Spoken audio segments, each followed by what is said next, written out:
Seit fast 4 Wochen schon laufen im Keller von Franz Fleischhacker aus Landshut die Trocknungsgeräte. Und zwar rund um die Uhr. Momentan ist der Stand pro Tag 60, 70 Liter. Am Anfang von Beginn an waren es um die 110 bis 120 Liter am Tag Wasser. Der nur von der Luftfeuchtigkeit praktisch ins Trocknungsgerät eingesaugt wird und dann in den Kanister gesammelt wird und muss dann praktisch 2-mal am Tag, früh und abends, geleert werden. Und das war für Sie alles eine einzige Überraschung, oder? Ja. Man sieht auch hier nochmal ganz gut, ungefähr hier diese Höhe oder diese Höhe, gemessen 1,75 Wasserstand. Eigentlich ist das hier ein Gästezimmer. Zum Glück war keiner drin. Wenn man den Raum nicht mehr verlassen kann oder die restlichen Kellerräume waren auch überflutet, dann hat man schon Angst, dass man auch hier zum Todesopfer wird. Der 58-Jährige war gerade mit seiner Frau im Urlaub, als am 29. Juni der Starkregen kam. Seine Nachbarin hatte ihm ein Video geschickt, was da gerade mit seinem Haus passiert. Hier sieht man den Straßenverlauf, das Wasser, und hier die Hecke, das ist jetzt mein Haus, da kommt es vom Wald. Also die ganze Breitseite von das ist mein Haus jetzt, komplett bis runter, alles überflutet. Es war der Tag des EM-Spiels Deutschland-England, als das Unwetter über Süddeutschland wütete. Landshut war besonders betroffen.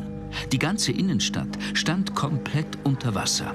60 Liter Regen auf den Quadratmeter in nur 25 Minuten. Die Flutwellen erreichten auch die Straße von Franz Fleischhacker am Stadtrand. Sein Schaden über 80.000 €. Die Heizung, die gesamte Elektrik, Waschmaschine und Trockner, alles zerstört. Er ist versichert, aber der Schock hat bleibende Wirkung. Das ist eine Katastrophe. Leider, ja. Es war schlimmer, als ich mir jemals vorstellen konnte. Ich war auch mit dem Fell gefasst, aber dann, wie ich das vor Ort gesehen habe, das war wie, als wenn da eine Bombe eingeschlagen hätte. Von dem Unwetter waren vor allem die Hanglagen der Stadt betroffen. Wie bei Felix Fleischhacker kamen von überall die Wassermassen her, aus dem Wald über die Felder. Wildbäche entstanden dort, wo sonst Straßen waren. Stellenweise wurden Kieswege einfach weggerissen. Heute, über 4 Wochen später, ist die Landshuter Feuerwehr noch immer mit den Nacharbeiten beschäftigt. Manche Feuerwehrler waren 48 Stunden im Einsatz. Die Hagreiner-Straße war für sie nur einer von insgesamt 350 Einsatzorten im Stadtgebiet. Pressesprecher Dominik Zehacek war dabei. Bei meinem Fleischhacker war die Thematik eigentlich wie überall im Stadtgebiet. Man ist einfach erst einmal erstaunt dagestanden, weil man kennt es von Unwettern, dass zwischen 20, 40, 50 Zentimeter Wasser in einem Keller sind. Aber dass wir hier flächendeckend, wie eben auch im Hagreiner Tal, die Keller wirklich bis zur Oberkante voll hatten, dass ganze Geschäfte überflutet wurden oder dass in unserer Alt- und Neustadt das Wasser oder der Schlamm knietief steht, sowas weiß ich jetzt in knapp 20 Jahren Feuerwehr nicht. Und auch unsere älteren Kollegen, die können sich eigentlich an diese Ausmaße nicht erinnern. Rund 500 Schläuche wurden bei diesem Extremeinsatz zum Abpumpen verwendet. Jeder benötigt 3 bis 4 Tage, bis er wieder komplett trocken ist. Entsprechend lange dauert die Nachbereitung. Und dann ist da noch die Sorge, was künftig auf sie zukommen wird. Diesmal waren es zum Glück nur 3 Leichtverletzte. Das Jahrhunderthochwasser 2013, dann die Geschichten 2016 in Braunsbach und in Simbach. Wir haben eigentlich da schon auch peu à peu über den Katastrophenschutz versucht, da mit der Zeit zu gehen, mit der Häufung der Ereignisse. Wir haben spezielle Fahrzeuge dafür beschafft. Also wir versuchen schon sowohl von den Einsatzplänen wie auch von der Ausrüstung da mit der Zeit zu gehen. Aber man muss einfach sagen, dass bei diesen 100 oder noch größeren Ereignissen auch irgendwo mal die Grenze des Machbaren und vor allem der Vorplanung erreicht ist. Was auffällt bei den starken Wetterereignissen der letzten Wochen? Sie treten sehr lokal auf, aber mit enormem Schaden. So auch 100 Kilometer weiter östlich bei Mitterdorf im Landkreis Passau. Hier zog eine Woche vorher, am 22. Juni, ein Hagelsturm durch die Region. Eine Viertelstunde lang prasselten Hagelkörner in Walnussgröße nieder. Bis zu 70 Zentimeter hoch stand das Hageldreckgemisch in den Höfen. Die Bäume sind seitdem fast kahl. Viele Felder zerstört. Auch die von Landwirt Hans Neumeier. Seine 80 Hektar an Getreide und Mais, alles dahin. Durch den starken Hagelschlag ist das natürlich gewesen wie ein Dosenöffner. Also die schützende Pflanzendecke wurde regelrecht zerschossen.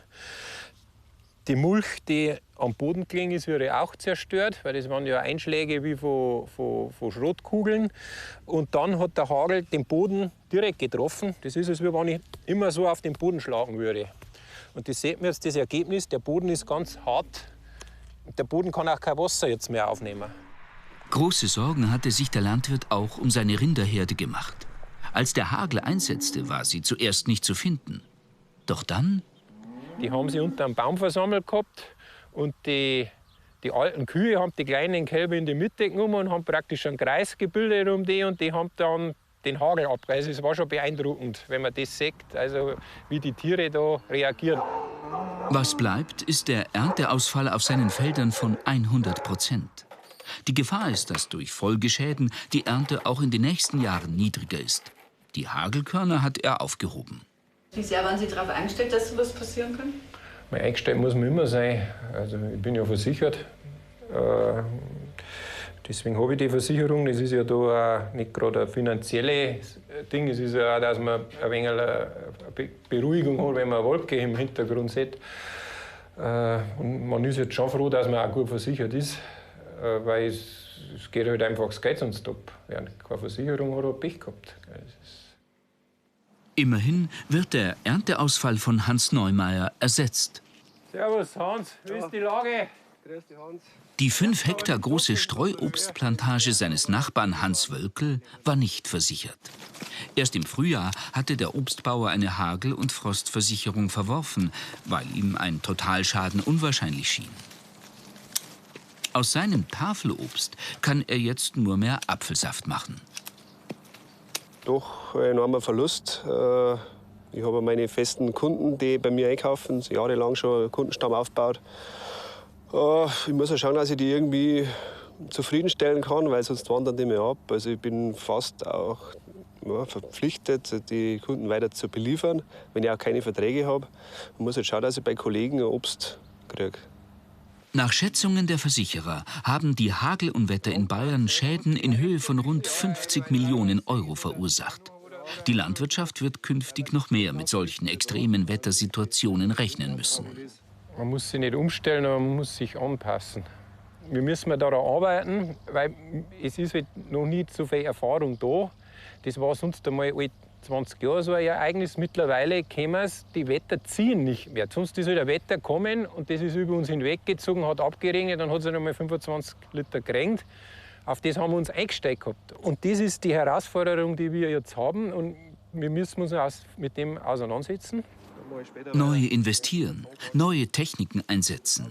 Überall in Bayern werden sich die Menschen Gedanken machen müssen, wie sie dieser Art von Extremwettern begegnen können. Auch die Menschen in der Hagreiner-Straße in Landshut wollen etwas tun. Mit seinen Nachbarn ist Franz Fleischhacker in engem Kontakt. Sie wollen verstehen, wie es in ihrer Straße zu dieser Flut kommen konnte, was man dagegen tun kann. Auch neue Sturmfenster sollen helfen. Viel Geld für ihn, doch mehr ins Gewicht fällt etwas anderes. Die Ungewissheit, die Angst, die in einem ist, die kann keiner vorstellen, der sich nicht selbst betroffen fühlt. Also es ist katastrophal. Also wie gesagt, Gott sei Dank, wir leben, wir können noch arbeiten, wir haben unsere Häuser noch. Mein Mitgefühl auch den anderen Beteiligten, die es wesentlich schlimmer haben. Für kommende Woche ist wieder Regen angesagt. Der bange Blick zum Himmel wird bei vielen bleiben.